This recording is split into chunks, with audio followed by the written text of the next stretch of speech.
오늘은 교회 환대와 사랑의 공동체라는 제목으로 말씀을 나누려고 합니다. 교회에 대해서 좀 묵상을 했는데요. 우리가 어떤 교회가 되어야 할까를 생각할 때 주로 많이 거론되는 교회가 있어요. 지금 있는 어떤 교회가 아니라 초대교회로 돌아가자 이런 얘기를 많이 하죠.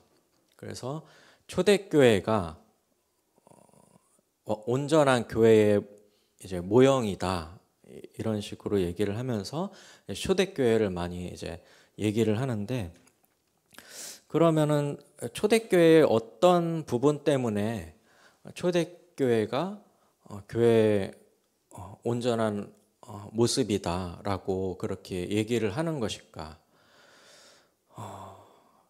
그게 궁금했어요. 그래서 1세기 교회에 대해서 이렇게 찾아보다가 이 책에 도움을 받았습니다. 1세기 교회 예배 이야기라는 책인데 굉장히 얇은 책이에요. 로버트 뱅크스라는 호주에서 태어나서 영국의 케임브리지 대학교에서 신약학 교수로 있었던 분인데, 이분이 이제 성경과 또 1세기의 여러 문헌들을 연구해서 그 당시에 이제 문화와 교회의 모습을 바탕으로 지은 소설이에요. 그래서 픽션이지만 그 당시에 이제 고고학적 어떤 문헌이나 그런 연구들을 담고 있기 때문에 이것이 1세기의 교회의 어떤 모습이겠다 하는 것들이 잘 담겨져 있어요. 일단 여기에 보면은 주인공이 로마인 푸블리우스라는 사람인데, 이 푸블리우스가 믿지 않는 사람이에요. 근데 어떤 이제 지인의 소개를 받고 그리스도인들의 모임에 초대를 받아서 가는 거예요. 그 가는 곳은 아굴라와 브리스길라 부부의 집이었어요. 사도행전 18장에 나오는 바울과 함께 바울의 전도를 받고 복음을 깨닫게 된 부부였고, 바울과 함께 생업이 같아서 바울과 함께 같이 일을 했던 부부였죠. 텐트 만드는 일을 했던 부부였는데, 이 부부의 집에 이제 초대를 받아서 간 거예요. 그래서 그 그리스도인들의 모임에 가게 됩니다. 이 푸빌리우스가 아굴라와 브리스길라 부부의 집에 갔을 때에 이 부부가 아주 기쁘게 이 사람들을 맞아줘요. 이 푸블리우스가 보기에는 굉장히 이상할 정도로 굉장히 친밀하고 기쁜 마음으로 서로 인사를 하는 거예요. 사도들의 서신에 보면은 항상 끝인사에 거룩한 입맞춤으로 서로 문안하라 이런 말이 이렇게 항상 들어가 있거든요. 그 당시에 그리스도인들이 서로 이렇게 얼싸안고 목을 이렇게 비껴서 서로 이렇게 입맞추면서 인사를 했다고 해요. 그 로마인 푸블리우스가 보기에도 굉장히 좀 너무 친밀해 보이고 약간은 이상해 보일 정도로 너무 서로 기쁘게 서로를 맞이하는 거예요. 그렇게 서로를 맞아주고 나서 이제 집으로 들어가서 서로 앉아서 서로의 근황을 먼저 묻습니다. 아이스 브레이킹을 하는 거죠. 간단한 대화를 나눠요. 로마의 지금 현재 상황에 대해서도 얘기를 나누고, 요즘 날씨는 어떤지, 또 서로 요즘에 어떻게 살고 있는지 그런 근황들을 얘기를 나눕니다. 그리고 나서 우리 함께 식사합시다 하고서 주방으로 옮겨서 그곳에 식탁에 앉아서 식사를 해요. 근데 처음 초대되어 갔던 이 로마인 푸블리우스를 가장 상석에 앉히는 거예요. 가장 좋은 자리에 앉혀서 먹게 하고, 그 다음에 거기에 모인 구성원 중에는 종과 상전이 함께 온 구성원이 있었어요. 근데 그 두 사람은 옆에 그보다 조금 더 못한 자리에 앉아서 종하고 상전이 같이 똑같은 음식을 먹는 거예요. 그리고 찬양을 아주 잘하는 자매도 있었고, 또 말씀을 지금 현실에 맞게 잘 전달할 수 있는 지혜로운 사람도 있었고, 또 승철쌤처럼 아이들과 굉장히 잘 놀아주는 그런 사람도 있었고, 그리고 가족들과 함께 온 아이들도 있었어요.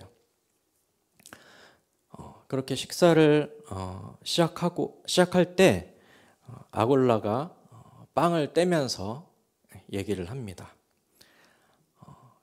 예수 그리스도께서 우리를 위해서 살을 내어 주셨듯이 우리도 이 빵을 먹으며 예수님의 그 살을 함께 먹고 마시는 겁니다.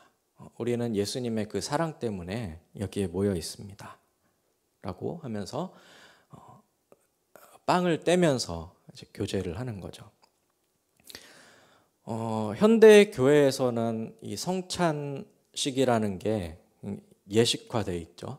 그래서 빵도 미리 이렇게 잘게 잘라서 준비하고, 포도주 잔도 이렇게 조그마한 포도주 잔에 담아가지고 이렇게 돌리면서 한 사람씩 먹고 마시잖아요. 그런데 1세기 교회에서는 어떤 따로 준비된 순서가 아니라 그냥 식사하면서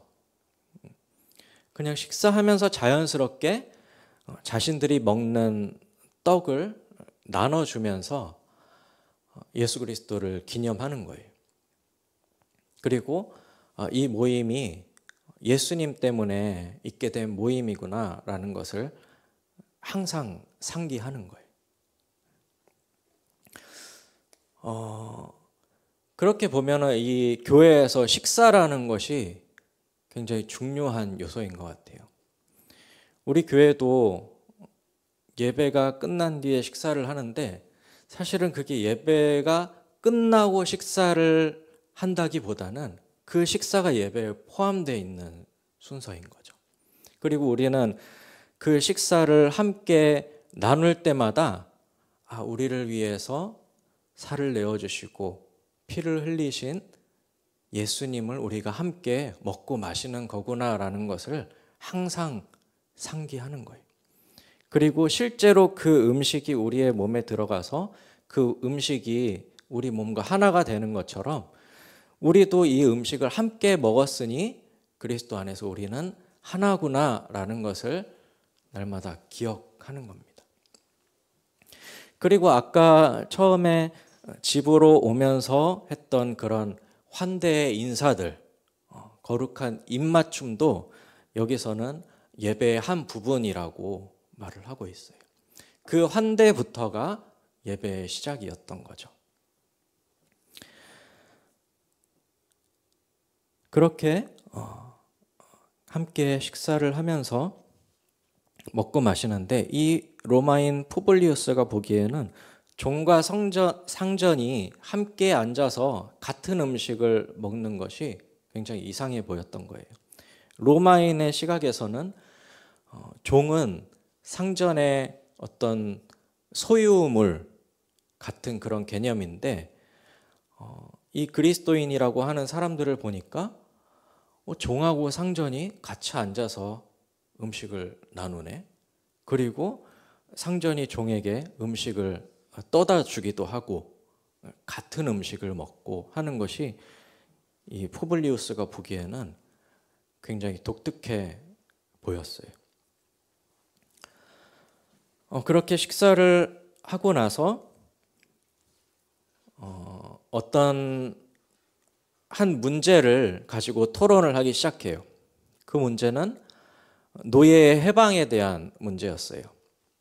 그 당시만 해도 로마의 문화에서 부유한 자들은 다 종을 지니고 있었고 종과 함께 살았는데 그 당시에 또 어떤 유행이 있었냐면 종들을 해방시켜주는 유행이 있었나 봐요. 그래서 그 종들을 해방시키는 그런 문제에 대해서 서로 토론을 해요. 이것이 맞는 것이냐? 이렇게 해야 되냐? 아니냐? 그리고 이 종들을 해방시키는 것이 오히려 이 종들의 형편을 더 어렵게 한다는 그런 말들도 있었어요.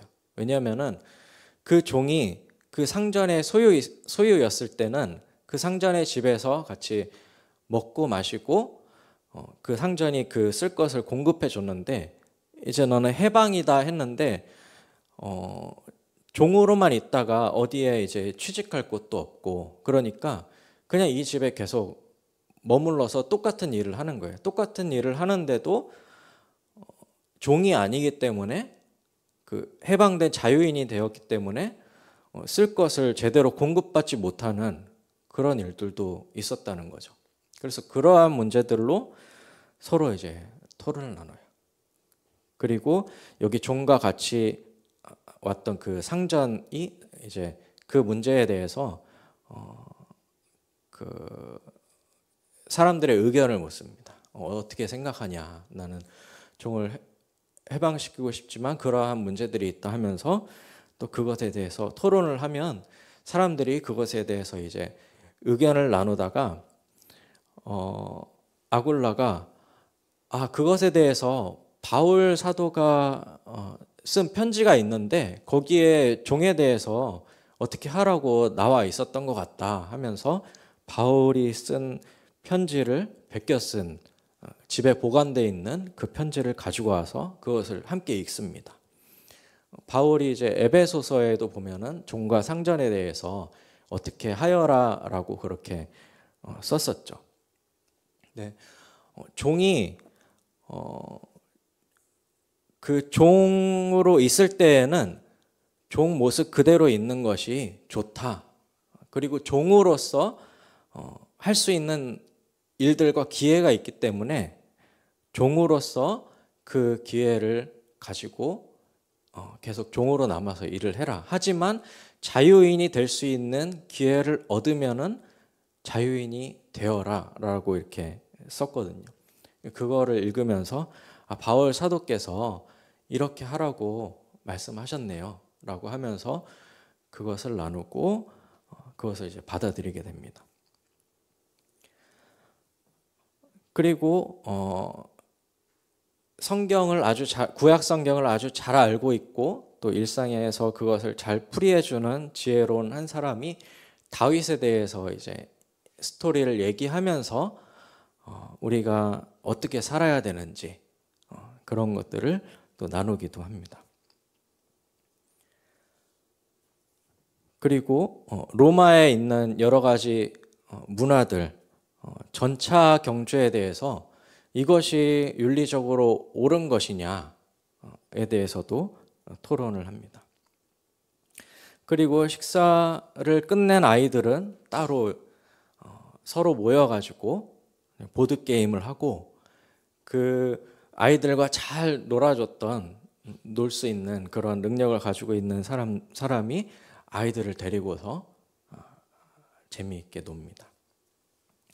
그리고서 어떤 한 자매가 내가 예수님을 생각하면서 한 노래를 지었습니다 라고 하면서 찬양을 발표하겠다고 하고 그곳에서 찬양을 해요. 그리고 사람들은 그것을 듣고 감사하고 서로 화답하죠. 그리고 우리 이렇게 찬양합시다 하고서 서로 찬양을 부르고 그 다음에 기도를 하는데 그 모임 구성원 중에 몸이 아픈 지체가 있었어요. 그래서 우리 이 지체를 위해서 함께 기도했으면 좋겠습니다 라고 해서 그 병든 지체를 위해서 함께 기도하고 또 그 밖에 일들에 대해서 서로 기도를 합니다. 그리고서 서로 이제 또 대화를 좀 이어가다가 이제 헤어지게 됩니다.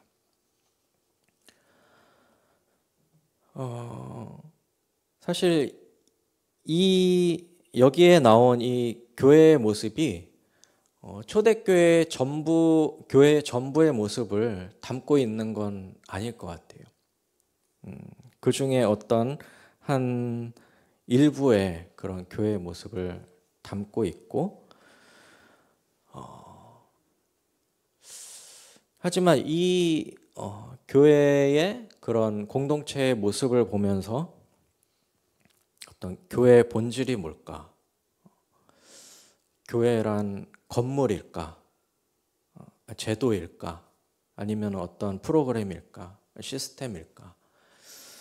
라고 그런 어떤 현대 교회와 비교하면서 생각을 해봤을 때, 교회란 결국에는 믿는 사람들의 모임이구나 라는 것을 깨닫게 되죠.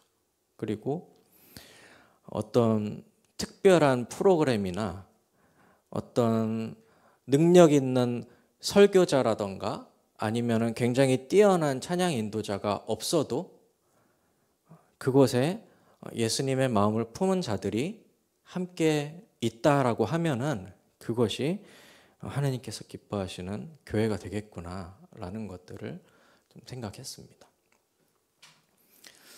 그래서 교회가 우리가 흔히 교회라고 했을 때 생각하는 그런 건물로서의 교회가 아니라 그리스도인들의 모임이고, 그 안에 어떤 하나님의 사랑과 또 예수 그리스도의 그 우리를 위한 헌신과 사랑을 기념하는 그러한 일들이 있는 그런 모임이라고 했을 때, 저의 예전에 이제 공동체 생활을 한번 돌이켜 봤어요. 일산 춘식교회 청년부에서의 그 모임이 기억나더라고요. 그것은 물론 모든 청년이 모인 모임은 아니었고 리더들이 모인 모임이었어요. 토요일마다 모였었고, 조용호 목사님 댁에서 한 15명에서 20명 정도 되는 리더들이 함께 모여서 김태호 사모님이 해주신 맛있는 밥을 먹고, 그리고 또 직장이 늦게 끝나서 늦게 오는 지체들을 위해서 밥을 또 따로 이렇게 준비해 놓고, 그러면서 서로 식사 교제를 하고 같이 찬양을 하고 또 말씀을 나누고 서로 기도를 하고 또 서로의 삶을 나누고 그것을 위해서 서로 기도해 줬던 그때의 그 공동체가 많이 기억이 나더라고요. 참 그 가운데 사랑이 있었던 것 같아요. 그리고 환대가 있었고 서로를 너무나 기뻐했고, 그 모임이 짧지 않았어요. 한 2시간 넘게, 저녁 시간에 2시간 넘게 했던 모임이었는데, 그 모임이 끝나고 나서도 그 마음에 감동이 있는 지체들끼리 서로 또 모여서 새벽까지 얘기를 하면서 서로 또 삶을 나누고 서로 말씀을 나누고 했던 기억이 납니다. 그렇게 새벽까지 모이면서도 힘들지 않았고, 오히려 새 힘을 얻었던 이유는 우리가 그 안에 예수님이 있었고 우리가 서로 사랑하는 마음이 있었기 때문이었던 것 같아요. 그리고 또 한 가지 생각나는 거는 더 거슬러 올라가서 일산 충신교회 청소년부에 있을 때 여름 수련회를 갔었어요. 제가 중2 때 여름 수련회를 가서 이제 회심을 했는데, 그 전까지는 그 사람들하고 잘 어울리지를 못했어요.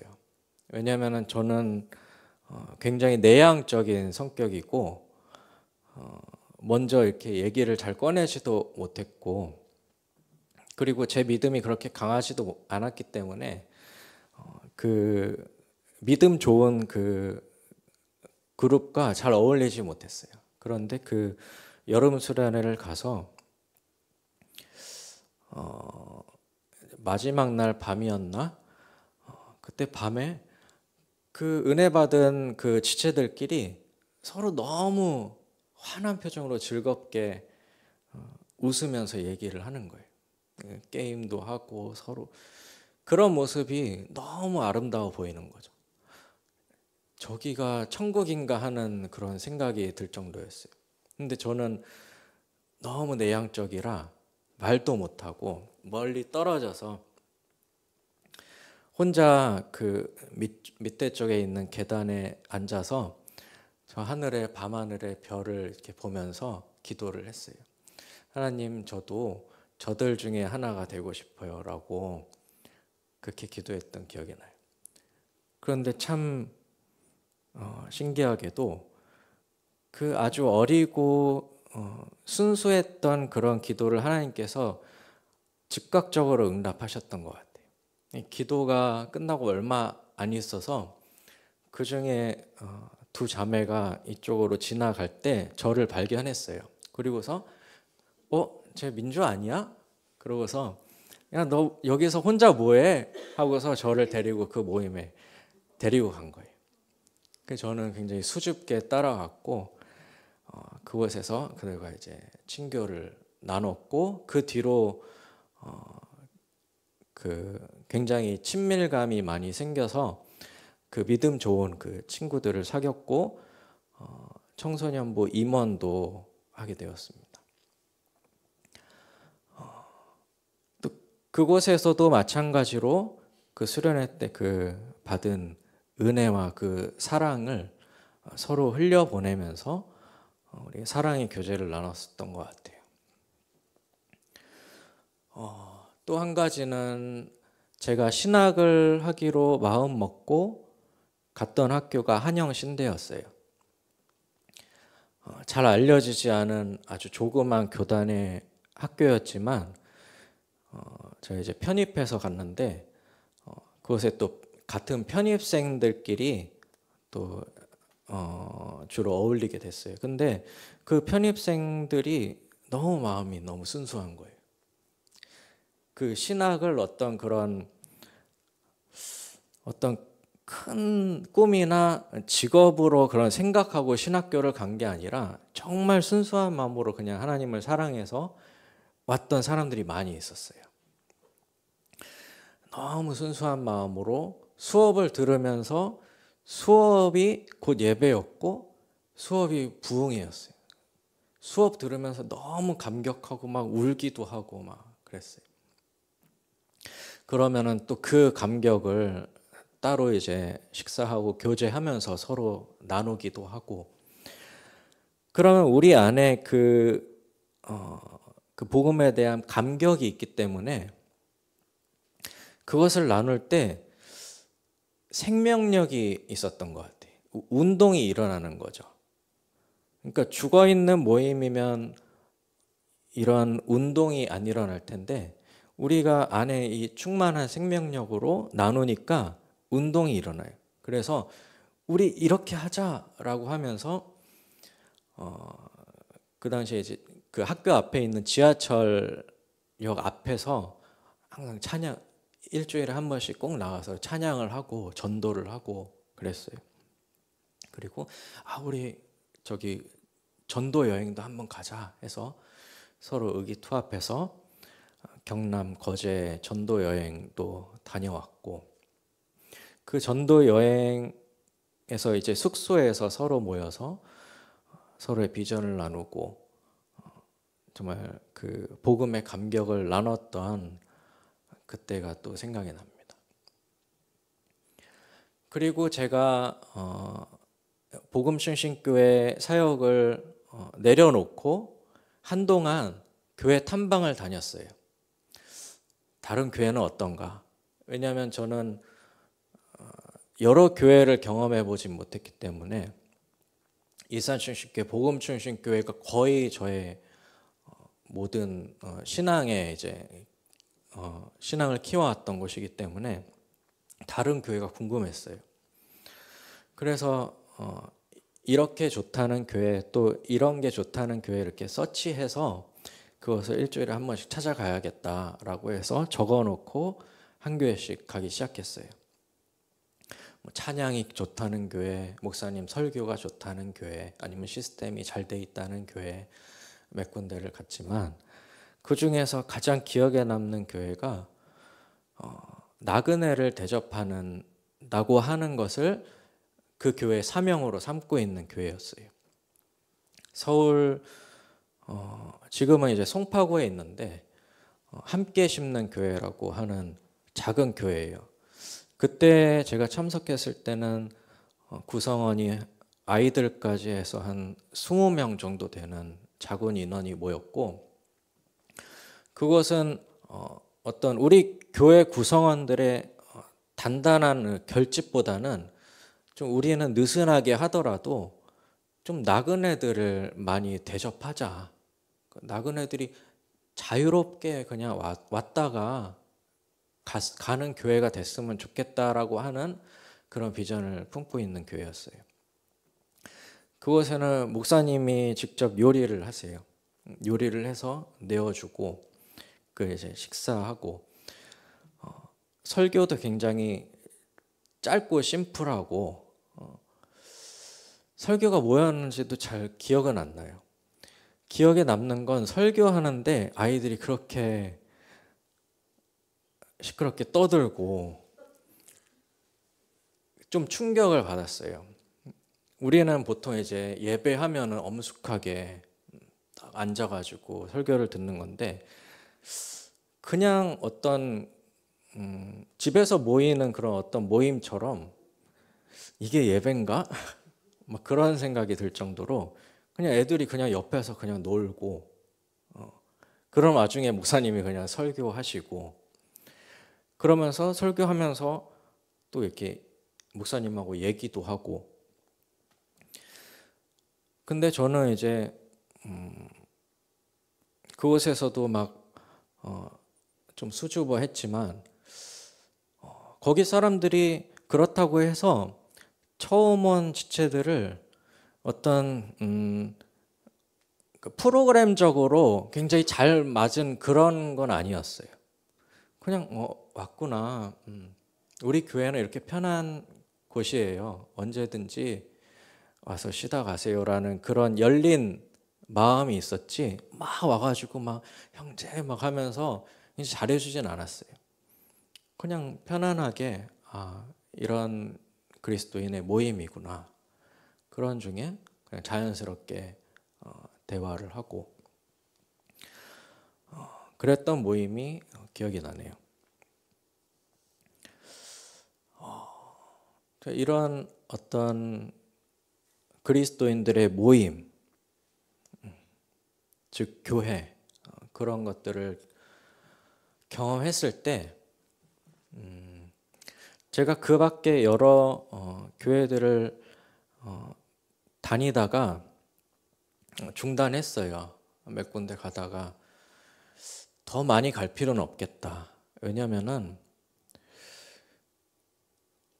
좀 이렇게 얘기하면은 어떨지 모르겠지만 교회가 다 거기서 거기구나 이런 생각도 들었고 완벽한 교회는 없다. 그냥 다 저마다의 색깔을 가지고 어떤 한 근원이 있지만 여러 모양으로 그냥 모임을 가지고 있구나. 그래서 더 안 다녀도 되겠다 하고서 더 다니진 않았어요. 그런데 어쨌든 제가 이런 공동체를 경험하면서 막 생각이 거기까지 가는 거예요. 그러면은 교회가 중요한 게 무슨 설교가 중요한 것도 아니고 찬양이 중요한 것도 아니고 왜냐하면은 제가 교회 탐방 가고 이렇게 경험했던 공동체에서 설교가 굉장히 마음에 남진 않았거든요. 그냥 그 사람들의 모임 자체, 그 환대와 기쁨, 사랑 이런 것들이 제 안에 가득 남아 있는 거예요. 이런 경험을 하다 보니까 자꾸 생각이 좀 극단적으로, 그러면 교회가 뭐 시스템이 중요하고 무슨 건물이 중요하고 설교 잘하는 게 중요하고 뭐 그러냐, 그냥 서로 사랑하면 된다, 이렇게 생각이 가는 거예요. 근데 주님이 그건 아니지, 너무 좀 생각이 그건 극단적인 생각인 것 같고, 사실 교회는 어떤 설교도 중요하고 찬양도 중요하고 또 잘 준비된 어떤 시스템이나 봉사도 중요하고 모든 것들이 다 중요하다. 하지만 제가 이렇게 경험하고 생각했을 때 그 교회의 가장 핵심 본질에는 그 안에 하나님이 있느냐, 예수님이 있느냐이고, 그것은 곧 그 안에 사랑이 있느냐. 왜냐하면 하나님은 사랑이시기 때문에 그 안에 하나님이 계시고 예수님이 계시고 성령께서 함께 하시고 사랑하는 그 마음이 있다면 그것이 어디든 교회가 되겠구나 라는 그런 생각이 드는 거예요. 그래서 또 이렇게 상상의 나래를 펼치고, 우리가 만약에 어려운 일을 겪고 교회가 와야 되고 헤어지게 되거나, 아니면 나라에 어떤 위험한 상황이 발생해서 건물로서의 교회가 해체되거나 피난을 가거나 이렇게 한다고 상상을 해봤을 때 교회는 없어지는 걸까? 이 한국에 있는 수많은 교회들이, 이 내가 묵상하고 경험해 왔던 그 핵심 본질을 가지고 있다면 내가 어딜 가든 교회가 될 수 있겠다라는 생각이 드는 거죠. 내 안에 하나님이 계시다면, 내 안에 믿음이 있고 사랑이 있다면 내가 곧 교회가 되고, 내가 가는 곳마다 두세 사람이 내 이름으로 모인 곳에 내가 너희와 함께 하겠다고 말씀하신 그 예수님의 말씀처럼 나는 그 모임과 함께 할 것이고 사랑할 것이고 그것이 곧 교회가 될 것이다. 그리고 만약에 그러한 어떤 위험 상황이 와서 교회가 흩어지게 될지라도 그 흩어진 사람들이 다 교회가 되어서 교회가 오히려 더 풍성해지고 편만해지고 복음이 더 퍼지는 계기가 될 수도 있겠다라는 생각을 하게 되는 거죠. 그리고 역사적으로 실제로 예루살렘 교회도 베드로의 설교를 듣고 회개한 그 3,000명으로 이제 시작한 그 예루살렘 교회가 오늘 읽은 말씀처럼 서로 기쁨으로 집에서 서로 떡을 떼고 찬양하고 서로의 소유를 나눴던 그 예루살렘 교회가 있었지만, 그 예루살렘 교회가 핍박을 받고 결국에는 흩어졌잖아요. 근데 흩어졌지만 그 교회가 사라진 것이 아니라 그 흩어진 자들이 다 곳곳에서 교회가 되어서 복음이 더 퍼지게 되는 계기가 되었던 거죠. 물론 초대교회라고 해서 다 완전한 건 아닌 것 같아요. 왜냐하면 바울이 고린도 교회에 쓴 편지를 보면은 그 안에도 많은 문제들이 있고, 지금 현대 교회가 보기에도 어떻게 이런 일이 교회에서 있을 수가 있어 하는 그런 문제들도 있거든요.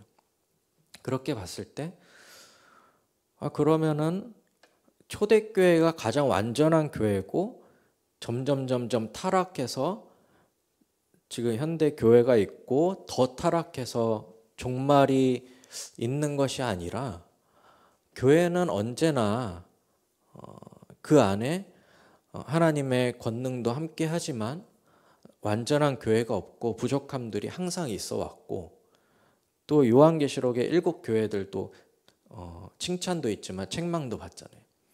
그런 것처럼 완벽한 교회는 없다. 다 제각각 정말 힘든 부분이 있고 문제점들이 있지만 그런 것들을 개혁해 나가면서 정말 하나님을 의지할 때에 하나님께서 그 교회를 바른 방향으로 인도해 가시는 거구나.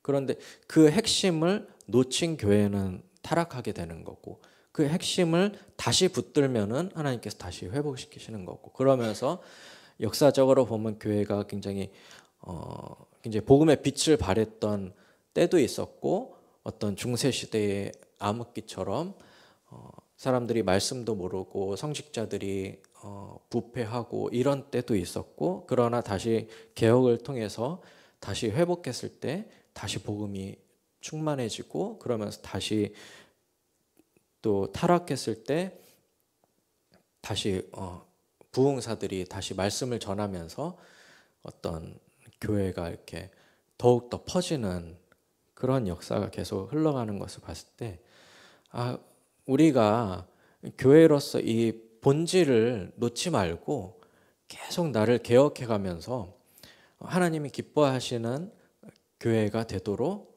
기도해야겠다. 그러면은 이 교회는 없어지지 않고 하나님께서 계속 이끌고 가시겠구나라는 그런 생각을 했습니다. 마지막으로 그 에베소서 5장 19절에서 21절에 보면 바울 사도가 이렇게 권면을 하죠. 시와 찬송과 신령한 노래들로 서로 화답하고 범사에 예수 그리스도의 이름으로 하나님께 감사하고 그리스도를 경외함으로 피차 복종하라.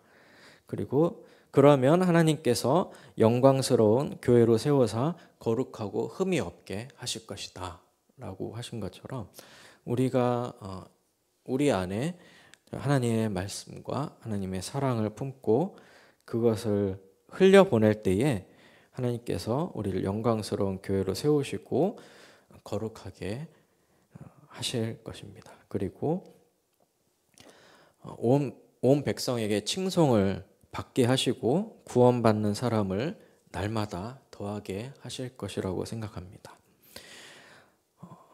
끝으로 우리 스스로에게 한번 질문을 해봤으면 좋겠어요. 우리 복음 중심 교회에 어떤 믿지 않는 이가 처음 온다면 이곳에서 하나님의 모습을 볼 수 있을 것인가? 하나님의 사랑을 경험할 수 있는 공동체일 것인가?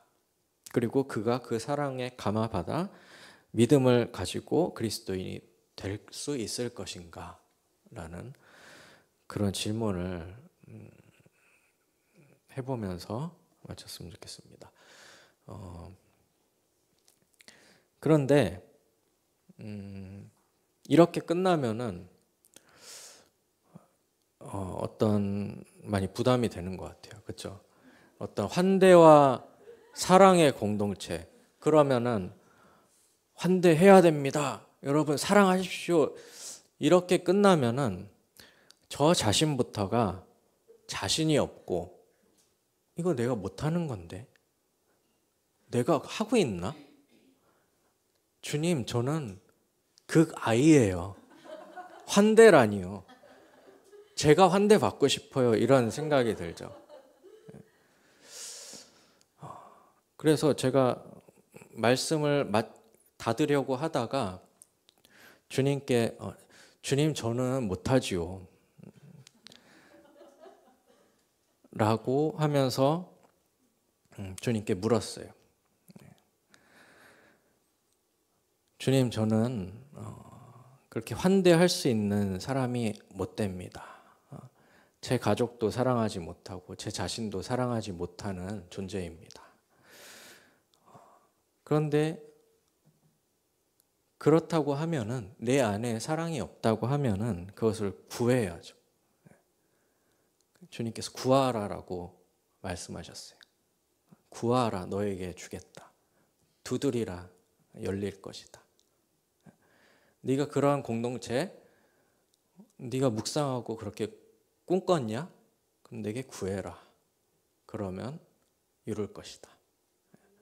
제가 어떤 열심을 가지고 사랑합시다라고 하는 게 아니라, 환대해야 됩니다라고 하는 것이 아니라, 그것을 좀 우리가 구했으면 좋겠다라고 말하는 것이에요. 그래서 우리가 지금 기도할 때 그것을 구했으면 좋겠어요. 주님, 우리에게 사랑을 부어주세요. 우리가 우리 교회가 믿지 않는 사람이 오더라도 환대받고 사랑을 느낄 수 있는, 이곳에 하나님이 있구나라고 느낄 수 있는 그런 교회가 되게 해주세요. 그리고 저도 정말 하지 못하는 먼저 손 내밀고 사랑하는 그런 모습을 가질 수 있도록 주님 도와주세요 라고 함께 기도했으면 좋겠습니다.